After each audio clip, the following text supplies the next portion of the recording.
তোমরা যারা ফেসবুকে পোস্টার প্রেজেন্টেশন করতে চাও আমাদের গ্রুপে জয়েন করতে পারো। ফেসবুকে ক্লাস 6 to 9 পোস্টার প্রেজেন্টেশন লিখে সার্চ করলেই আমাদের গ্রুপ পেয়ে যাবে। আমাদের এই গ্রুপে জয়েন হয়ে তোমার ক্লাসের সকল বিষয়ের পোস্টার অন্য সবার সাথে শেয়ার করতে পারবে। আসসালামু আলাইকুম প্রিয় শিক্ষার্থীরা, কোর্স টিকায় আজকে আমি আলোচনা করব তোমাদের ডিজিটাল প্রযুক্তি চতুর্থ অধ্যায়ের প্রথম সেশনের আরেকটি ছক নিয়ে। এই ছকটি রয়েছে মূল বইয়ের 108 নম্বর পৃষ্ঠায়। এখানে এই ছকটি আমাদেরকে পূরণ করতে হবে, যেখানে বলা হয়েছে নিচের ছকে কোনো টেক্সট প্রদর্শন করতে কি প্রোগ্রাম লিখতে হবে তা পূরণ করো। তো আমরা কিন্তু এর আগেই পাইথন সম্পর্কে জেনেছি যে পাইথনের প্রোগ্রামিং কিভাবে করতে হয়। তো এখন আমরা এমন কিছু টেক্সট প্রদর্শন করব এই পাইথন প্রোগ্রামিং কোড ব্যবহার করে। যেমন দেখো এখানে লেখা রয়েছে যা টেক্সট প্রদর্শন করবে। চারটি বাক্য দেওয়া রয়েছে। প্রথম বাক্যটি হচ্ছে তোমার নিজের নাম ইংরেজিতে ও বাংলায় লিখে প্রিন্ট করো। এরপর রয়েছে আই লাভ বাংলাদেশ। এরপরে আছে আমি নবম শ্রেণীতে পড়ি, এবং সবশেষে রয়েছে প্রোগ্রামিং শিখতে ভারী মজা।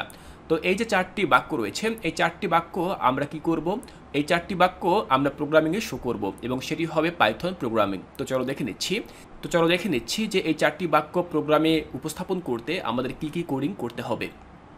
শিক্ষার্থীরা খেয়াল করো, এখানে লেখা রয়েছে তোমার নিজের নাম ইংরেজিতে ও বাংলায় লিখে প্রিন্ট করো। তো সেক্ষেত্রে আমরা প্রথমে প্রিন্ট কমান্ড দেব, এবং তারপরে আমরা ব্র্যাকেট দেব। ব্র্যাকেটের মধ্যে উপরে একটি ক্লোন দিব, এবং শেষে আমরা আবার ব্র্যাকেটটি ক্লোজ করব। তার মাঝখানে আমরা যেই লেখাটি লিখতে চাই সেই লেখাটিকে আমরা কি করব, মাঝখানে লিখে দিব। তো ঠিক এভাবেই পরবর্তী যে বাক্যটি অর্থাৎ আই লাভ বাংলাদেশ আমরা ঠিক একইভাবে প্রোগ্রামিং করব।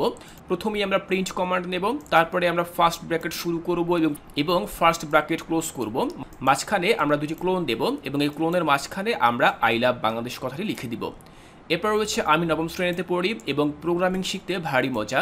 তো এই দুটি বাক্য ঠিক আমরা একইভাবে প্রিন্ট কমান্ড নেব, তারপরে আমরা ব্র্যাকেট দেব, অর্থাৎ ফার্স্ট ব্র্যাকেট শুরু করব ক্লোজ করব, আমরা ক্লোন দেব, ক্লোনের মাঝখানে আমরা আমাদের নির্ধারিত সে বাক্যটি লিখব। ঠিক এভাবে এখানে যে চারটি বাক্য দেওয়া রয়েছে এই চারটি বাক্যই না, যে কোনো বাক্য আমরা পাইথন প্রোগ্রামিংয়ের মাধ্যমে উপস্থাপন করতে পারি। যখনই আমরা প্রিন্ট কমান্ড নেব এবং এই ফর্মালিটি অনুযায়ী আমরা আমাদের লেখাগুলোকে উপস্থাপন করব, তখন সেটি কিন্তু আমাদের প্রোগ্রামিংয়ে শো করবে। তবে আশা করছি এখান থেকে তোমাদের বুঝতে আর কোনো অসুবিধা নেই। এর পরবর্তী ক্লাসে আমরা চলে যাব আমাদের সেশন 2 ও 3-এ, যেটির নাম হচ্ছে ভ্যারিয়েবল ভারী মজা। তো এই সেশনে যে কাজগুলো থাকবে সে কাজগুলো এর পরবর্তী ক্লাসে আমি তোমাদেরকে বুঝিয়ে দেব। তাই শিক্ষার্থীরা, এর পরবর্তী ক্লাসটি দেখার আমন্ত্রণ জানিয়ে আজকের এই ক্লাসটি এখানেই শেষ করছি।